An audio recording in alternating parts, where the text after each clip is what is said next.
Jeg skal begynne å søke på det lille området her da.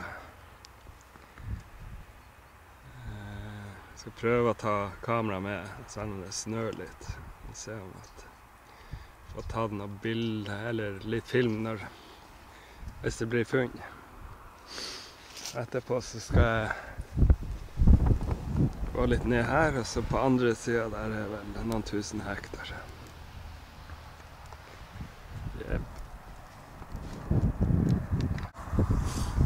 Ja, det har gått en ny halvtime, og det er blitt en del knapper i bokspillet. Nå dukket det opp en mynt. Jeg tror ikke det er en borger, men jeg skal se om jeg ser noe på den.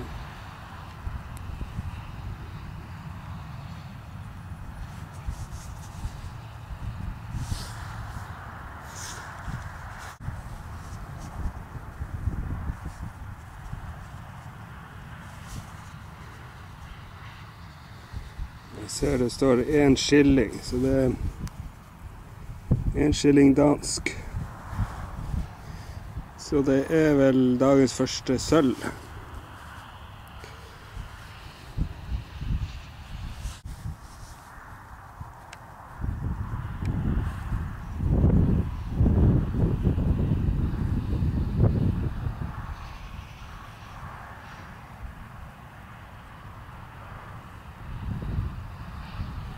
Yep.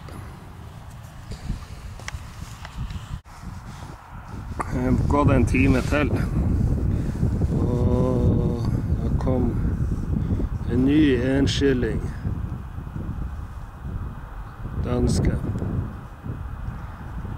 i sølv. Yep, får se om vi finner mer. Jeg har gått en time til, gjort 3 myntfunn til, eller i hvert fall 2, kanskje 3. Nok en 1 skilling. Den er ganske pinsom kobber.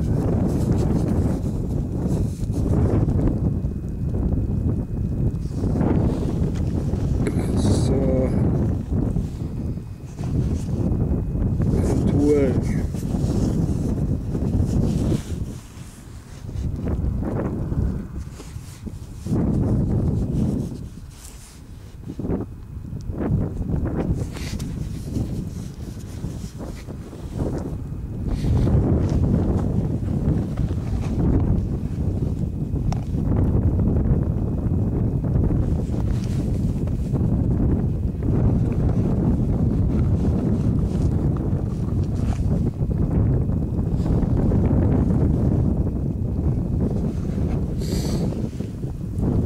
Et merke.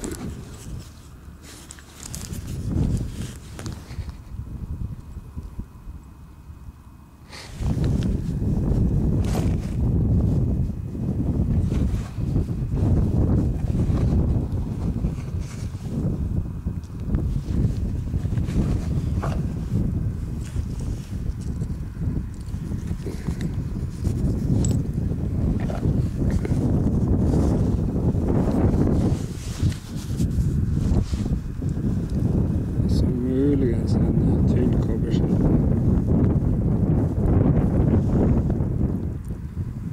Den må vaskes, men den er jo slitt i så fall. Det er så langt. Jeg har gått en halvtime til. Kommet nær til en vei. Og jeg har funnet et vektlodd.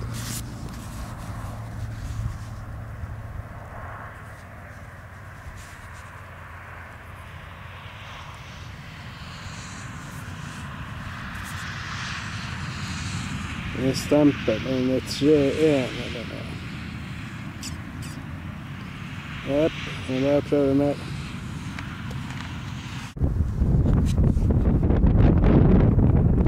På samme jorda. Funnet sølv nummer 3, men han er ganske bøyd. 2 torskilling av et eller annet slag.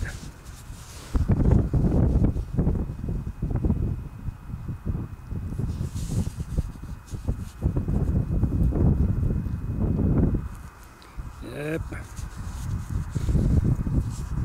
Jeg bare håper det blir flere torskilling. Det har vært mye enskillinger.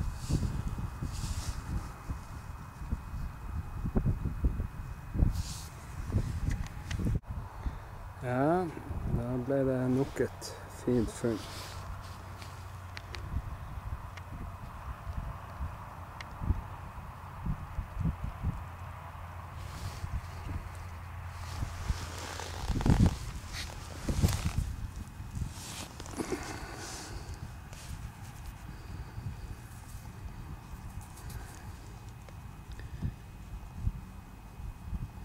Han tar en Christian 4.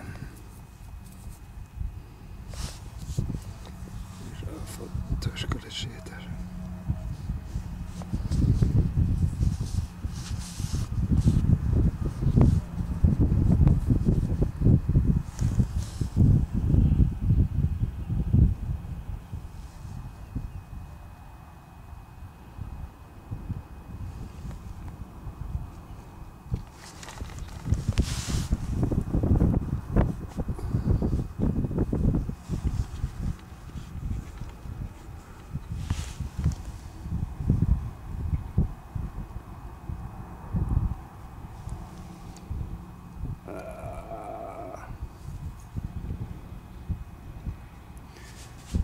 Begynnelsen av 1600-tallet er han i hvert fall.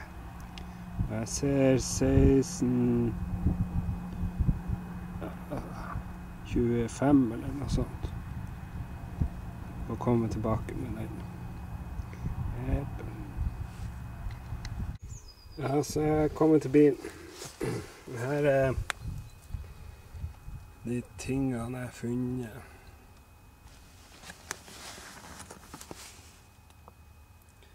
Noen pyntesak.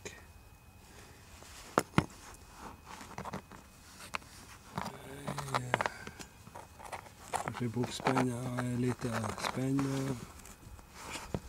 Merke. Med 3 sånne enskillinger.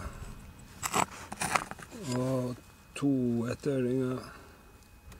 Og muligens en enskilling 1771. Og så den lille der. 2 fingerbøl. 3 plomber. Det ene mistenker jeg gammel, så den har jeg tatt GPS-en på. Og så noen knapper. Og en skrutrekker, håper jeg å si. Klokketrekker. Og så noe annet. Og så var det da den spinnhjulet. Og 2 vektlåg. 5 sølvmynter. Jepp, det var det. Takk for i dag.